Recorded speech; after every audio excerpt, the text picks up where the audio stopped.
Hey, thanks for taking time to watch this video. In this video, what I'm going to do is I'm going to help you, if your church is new, to implementing either processes or policies regarding sexual integrity, sexual abuse, or just the screening to make sure that your children's ministry is a safe place. I want to help you do that. And so you may or may not have received a letter from your state convention. And in that letter, they said that one of the things that our messengers in our two state convention decided was that we're going to provide safe sanctuaries, safe places for children to come when they come to church. And that was such a serious issue. And if you're unfamiliar, I'm sure you are to some extent, of all the different abuses that have happened, especially with the vulnerable, special needs, and children across the nation.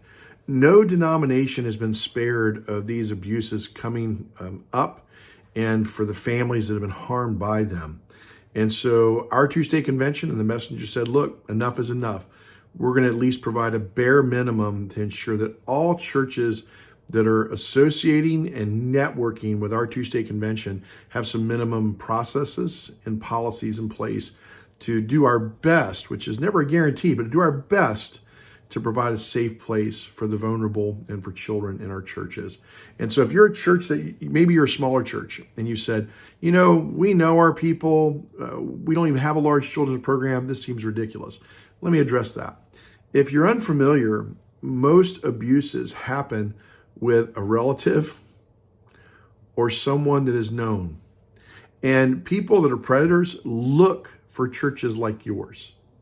They look for places where they know there's not policies. They look for places where they know that people are complacent on this issue because they're in smaller communities. And so you need to protect yourself, you need to protect your church, and more importantly, you need to protect the children in your community and the vulnerable, especially special needs and people that are just at risk. So here's what I've done in this very short video is I'm going to walk you through how to get to compliance without a lot of effort, actually. It's going to take some effort, but not nearly as much as you think you will need. And so I'm going to do that through this training video and help you get there. So if you go to the state convention's website, they've got a great layout on this, and they talk about training, screening, protecting, reporting, and care, and how they're interconnected. And Chris Buckman is willing to come and help your church.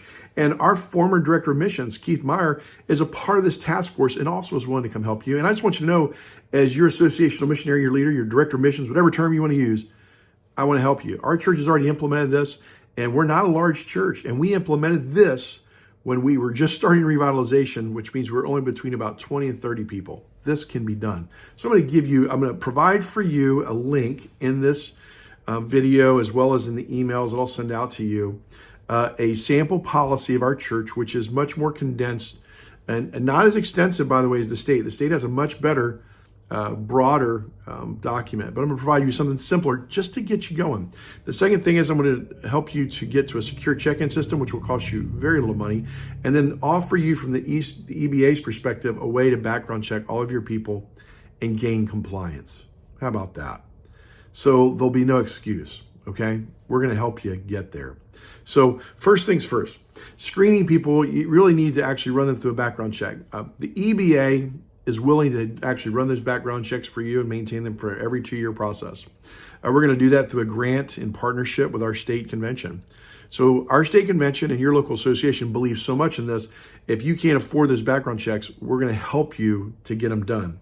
If you'd rather run them on your own, we're going to equip you to do that. We use protectmyministry.com. We'll show you how to engage with that. And then also if you don't want to do that, you only have a few people you need a background check, we're going to help you to do that. In the area of reporting and the area of training, you can use our policy or the state's policy. And then part of that training is the area where how do you train these folks? Well, if you run the background check through us, through protectmyministry.com, we're going to use their training video, and it's all online, and your people can get that training all online. And then as far as the area of protection, in our policy as well as the state policy, there's a place where it shows you how to report and how to deal with these situations. And if a situation arises that you're not sure about, let me encourage you, reach out to your association, reach out to your state convention. You got leaders that are here that want to help you through every situation that you might encounter. You're not on your own, and we're here to help you. And then the area of caring is, what do you do if abuse does arise? And you're like, I don't think that's going to happen. Listen, 1 in 4 women, 1 in 6 men. that means if your church is larger than 4 people or 6 people, more than likely you've got someone in your church that's actually dealt with some level of abuse in this area. And the situation may arise. And what do you do to care for that person, to minister, to serve them? And so that's one of the things we're going to do. So I'm going to show you how to do it through a raffle ticket system. I'm going to switch over to a screen capture and show you where you can actually get those raffle tickets through Amazon. Very inexpensive. You can order those. You're going to use these raffle tickets. You'll tear them in half. And when someone comes for your secure check-in system, you'll give one to the person checking in, the guardian or the parent. You'll give one that'll be taken to where your kids are going to go to a secure room. You'll put that in the room with them with a 3x5 index card, which you can get from any store. And on the 3x5 index card, you're going to put the child's name, the guardian's name, the guardian or parent's cell phone, so you can text them or get a hold of them if there's an emergency or a situation arises. You're going to have an area on the 3x5 card for allergies or concerns that you need to know about that child. And then on that, you're going to either take a pin and pin that to a cork board so they're together, or you just put them on a table somewhere that's secure and elevated so the kids can't get to them, and the room where they are. Now, when the parent comes to pick up for secure check-in, you'll check that raffle ticket against the ticket they have. It has to match. If it doesn't match, they have to show ID to show that they're the guardian that's picking up the child. That doesn't cost you a lot. It's not hard to do, and it helps you to create a secure check-in. So again, we'll help you implement that. If you need help doing that, it's not going to be difficult. And we'll also help you with each and every one of the background checks that you need to do. So that's just one of the ways that you can get to a secure check-in system very easily, very quickly. And then the other thing I want to just let you know is some of you are concerned that you're going to be removed from the state convention. And that is true. If you do not respond to the state convention, or you don't show that you're making gains to protect children, this is a serious issue. And yeah, the messengers in the state are willing to discipline churches and remove them from partnership if they're not willing to create these safe areas. So all you need to do once you start to implement this, and we'll help you do that, is you're going to need to let Mark Dooley know, or let me know, and I'll let Mark know that the church is working to compliance.